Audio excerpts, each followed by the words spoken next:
Raising women's voices, one story at a time. Welcome to the She Said Project podcast.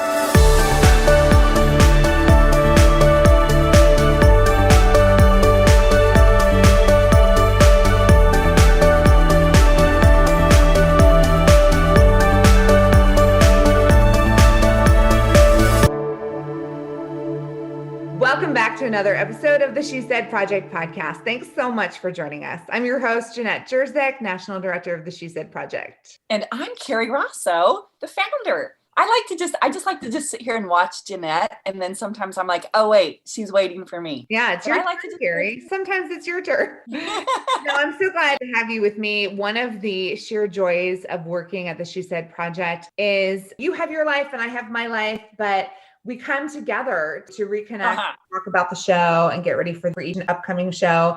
And it's just one of the highlights of my life. Aw, thank you. I love you, Schmoopy Bear. So, Kerry, you are one of the founders of the She Said Project, which really started with a series of live events. And guess what happened in 2020? Yeah, no, I don't want to talk about that. I want to just say, look what we did. We're going to pretend that didn't happen. And we're going to say, you know what? We were like, oh, I'm sorry. Am I allowed to say a bad word? Can I say bitch, please? A pandemic is not going to keep women down. We're going to keep telling our stories. We might be behind a computer screen. We might be virtual, but we're going to keep on keeping on. That's right. So when 2020 hit, we made a decision to produce not just one, but a series of virtual shows, which let us do something really cool. It allowed us to find and connect with women in different communities that created the same bond, the same sisterhood in a virtual setting. And we weren't sure if it was gonna have the same impact as our live shows, but I'm really excited to introduce today's speaker because she's gonna be a testament to the fact that we did it. We found some really great women and we were able to continue our mission of sharing women's stories. So, from our very first virtual show, which aired in August of 2020, please welcome our guest, Michelle Vought. Hello, my darling Michelle. It's such a joy to be here. Thank you for having me, ladies. I'm so glad to see your face on the Zoom. This is our fancy Zoom studio. It's so fun that we can reconnect and get together again here on the She Said Project podcast. Let's talk about your story. You appeared in a virtual show. Was that a new experience for you? Yes. At first, I had no idea how it was going to work and, if it would be successful, but boy, was it ever. It was a total blast to convene with these ladies across the globe. That was what was so cool, that there were women from all over our country on our first virtual show. And I feel that I made some nice acquaintanceships and we've been trying to forge some friendships. So it's been a plus, and in ways I don't think a real live in-person show may have been. Well, you never would have graced the stage with someone from Torrance, California or New Jersey, the way it came together in the virtual show. So thank you for taking a chance on us. Yeah, it was really cool. I loved it. And I've never met you in person, and you do have this something about you. I think you're clearly meant to be on stage and a performer, but you have this thing, you just make people feel like, I just want to get my coffee and sit down and now what are we going to talk about? You just are an inviting person. And it was just so fun to watch that play out. Wow. That means so much. Thanks so much for that compliment. Because, you want to be that person. I always think, when I see someone out there, oh, I'd love to go on a road trip with that person. So you're talking about getting that cup of coffee. I know exactly what you mean, Kerry. Yep. I'll be at your house in an hour. Get the coffee pot. Get the coffee, get the RV. We're taking the show on the road. Well, one day we hope to, but for now we will settle for our Zoom land. Let's get right to it and share Michelle's performance from that show that we're reminiscing about. We're going to play the recording of Michelle's performance from the She Said Story Sharing Showcase in August of 2020. Here is Michelle Vought with her story, No More Miss Priss. There I was in my radiant blue gown, trying to look composed with sticky underpants and sweat dripping from my nose, as I took my turn strolling down the runway at the 1976 Junior Miss Beauty Pageant. It was the hottest day in August, and we were having a beauty pageant in a high school auditorium with no air conditioning. Perfect conditions for armpit stains and mascara dripping down our cheeks. I was still trying to recover from the horrific embarrassment of my talent performance. I stood on stage for what seemed like an eternity, posed in my pink gingham dress and my huge pink bow, waiting for the opening strains of Tea for Two, so I could dazzle the audience with my perfectly choreographed and overly rehearsed tap number. I waited and waited. The audience and I stared awkwardly at each other, and I started to panic because I knew it looked like I didn't know what I was doing. Suddenly, my dance music screamed through the auditorium at top volume, not at the beginning of my dance, mind you, but in the middle of the song. Are you kidding me? I caught on and kept going, but I was totally mortified. So, as I glued on my fake smile and promenaded down the runway feeling disgusting and shiny from sweat, I started thinking to myself, this is total bullshit. The only reason I prayed to hear them call out my name as the Junior Miss of Lancaster County was to make my mother proud. Entering the local pageants was her idea, not mine. Mother was the preacher's wife in a small town in Pennsylvania, and she was consumed with the image our family portrayed. To her, presentation was everything, as were other people's opinions of us. My mother always made her entrance down the church aisle each Sunday, dressed to the nines for all to see, as she paraded to her seat in the front row. Every Christmas, she'd say, "Okay, Shelly, what shall we do for your Christmas dress this year?" We'd choose a pattern and material and then have the seamstress down the street make me a one-of-a-kind frock so that I could be seen next to Mom in her Christmas finery. I was the obedient Miss Priss, as my mother called me.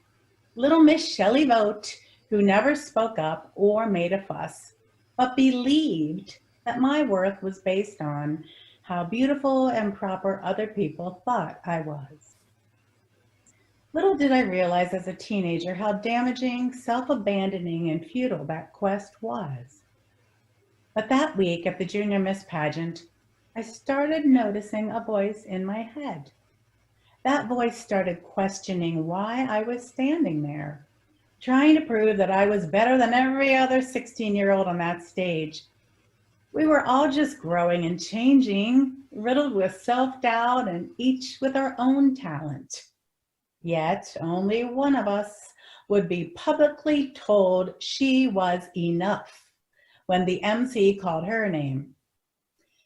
They never did crown Shelly Vought as Junior Miss for Lancaster County, and I slunk out of there vowing never to enter another stupid pageant again. From then on, I tried to ignore that voice that popped in my head from time to time. That tiny voice of dissent that would seep out at other moments when I didn't agree with Mother's decisions. Like that time she forced me to go to the dermatologist to get pills for a pretty face. I argued with my mother for the first time, telling her that I was fine with how I looked and no one cared if I had acne. But Mom won that battle, and I had to hush that voice again. That voice was dormant for a long time, but it reappeared some years later when I realized my boyfriend Larry had cheated on me.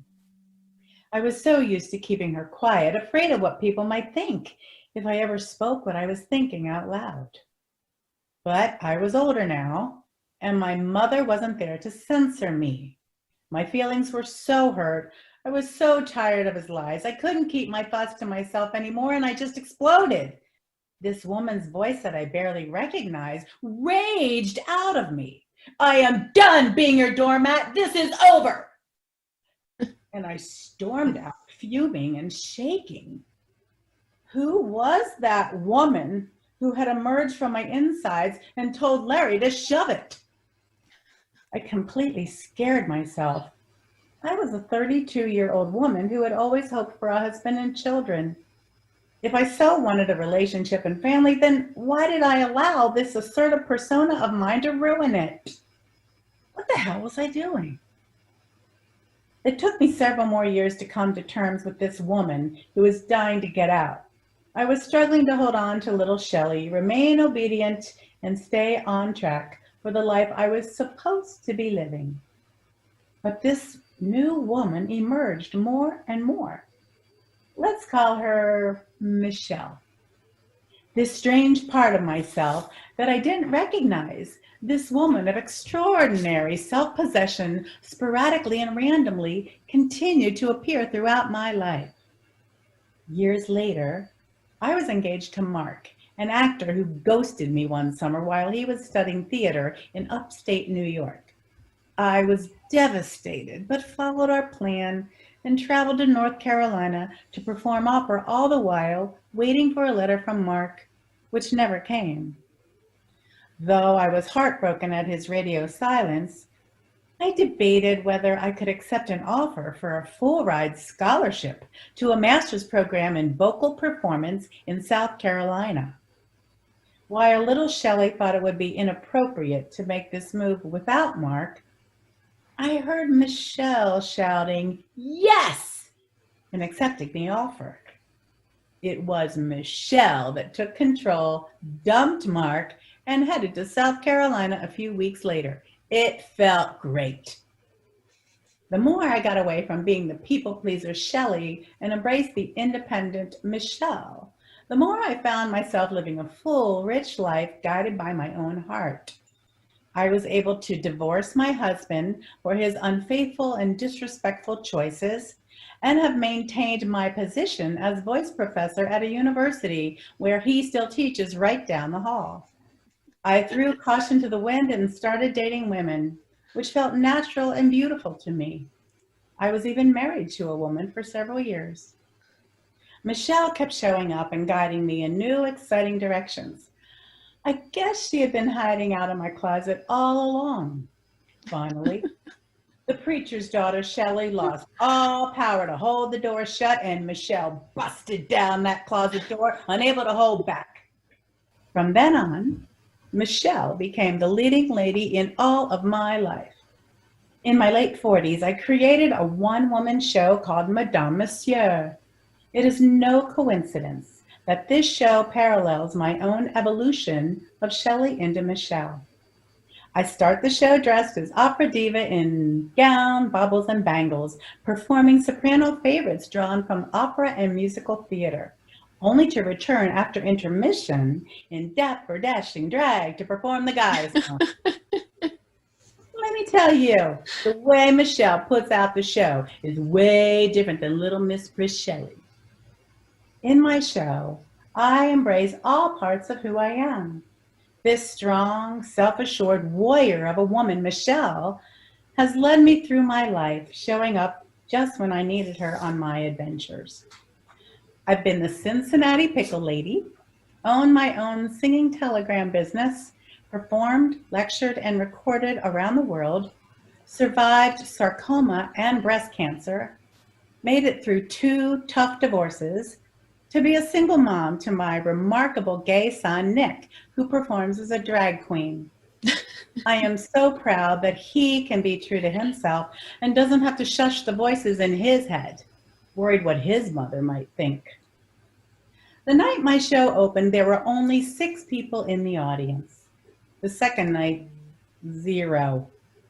Now, 14 years later, I perform to full houses nightly, and I now end the show wearing a Wonder Woman costume, as I use musical theater and comedy to open minds and empower others. I found my superpower of independence, which was always there once I left my scared, self-doubting, people-pleasing self behind. It took me a long time to figure out how to do things my way, and that's how I plan to do things from now on. Yeah. Woo! Bravo, bravo. Thank you. So Michelle, you talked a lot about finding your superpower. Like we talked a lot about that in the process when you were developing your story, and that was really your theme. You talked about all these things that you went through in your life where you had, moments of discovery and the next moment of discovery and the next moment of discovery, and you found yourself. And that is so refreshing to hear and inspiring for women out there who are still searching a little bit. So thank you for boldly sharing that piece of your heart. Yes, you're most welcome. I think, as young women, we don't even think we have the power within us. We're always looking outside of ourselves. And, as women, we're told how we're supposed to look, how we're supposed to dress, how we're supposed to behave, what we're supposed to do. It's just so much pressure on women to be this package that we think we're supposed to be, and it's all out there. And it never feels like we're enough. We never feel like we're enough. And so it took so many years of, trial and error and tears and therapists and just good boyfriends, bad boyfriends, and finally, it seems frustrating to me a little bit that it took me so long to get to the point where like, I am enough. Oh my gosh, I have it. I've had it this whole time, but I didn't know it. And so I have a feeling, though, this is a very common journey for many women. So if you, with your wonderful That's What She Said project, can empower women and help them to embrace themselves and find that superpower within themselves at an earlier time in their lives than being 42 or whatever, then go for it, because you are doing the noble, admirable work. It's terrific. Thank you for saying that. But I think that we are just the roadmap, and you all are the ones driving the truck, because when other women who are going through similar things hear those words, and there's so much to be said for oh my gosh, me too. I'm not the only one. I'm not crazy. Or here's somebody and here's what they did and I can try it too. Or just the camaraderie of, to hear somebody else name it and that someone else is going through it. It is so powerful to others. You are welcome. Thank you. And thank you. I don't think I've given this a lot of thought, and I do wonder if we could take every 18-year-old girl out there and impart this knowledge on them at a younger age, would they have a different trajectory? Would they have a different journey? But I think we have to go through some of it. Like we have to have some of that self-discovery to have those big, epiphanies in our 30s and 40s to own who we are. I don't know if it's as delicious or, if it's as satisfying if you don't go through it yourself. Obviously, you could make better choices if you have that self-assurance and confidence. But I think there's value in us going through these experiences and then talking about them and sharing and connecting and saying, oh my God, me too, so that we can own who we are at whatever age we have that discovery. Yeah. That's a very good point, because then there is something to be said for feeling the connectedness like Kerry was talking about.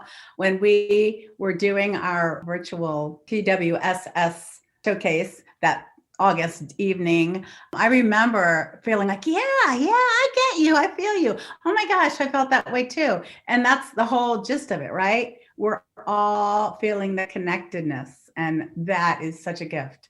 You find those nuggets in the other stories that are in your show, and then those women find the nuggets in your story, and it's a beautiful web. Mm-hmm. So true. Well, and one of the things that we always are very aware of when we're putting together the show here is, I remember saying, we wanted diversity not just in the way we looked, but we wanted it in age, and we wanted every year I would try to find someone that sort of like rubbed me a little wrong, I just didn't, but I knew had a story, because I knew by the end of the show, I would love them. And I thought it will be a good lesson for me when it's easy to be like, oh, they're fill in the blank, and it's easy to put them in a box.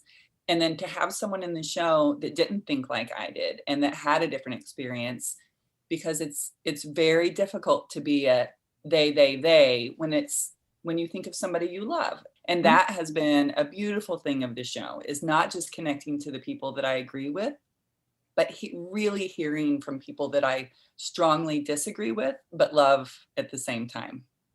That's powerful. It's always funny because whenever I say that, past speakers will always send me a text and be like, it was me, right? I'm the one you didn't want.